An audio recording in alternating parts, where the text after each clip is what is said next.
Puthukkad ദേശീയപാതയുടെ service റോഡിൽ trailer lorry മറിഞ്ഞത് അപകടം. ചൊവ്വാഴ്ച പുലർച്ചെയായിരുന്നു അപകടമുണ്ടായത്. ആർക്കും പരിക്കില്ല. സർവീസ് റോഡിൽ നിർത്തിയിട്ടിരുന്ന മറ്റൊരു ലോറിയിലേക്കാണ് അപകടത്തിൽപ്പെട്ട ലോറി മറിഞ്ഞത്.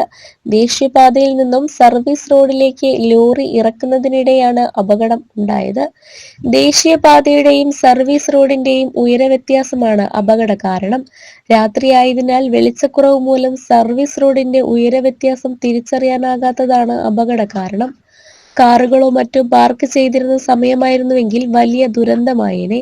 പുതുക്കാട് പലയിടത്തും ദേശീയപാതയും സർവീസ് റോഡോ വശങ്ങളോ തമ്മിൽ ഉയരവ്യത്യാസമുണ്ട്. പലതവണ ഇക്കാര്യം അധികൃതരുടെ ശ്രദ്ധയിൽപ്പെടുത്തിയിരുന്നുവെങ്കിലും ഫലമുണ്ടായില്ല.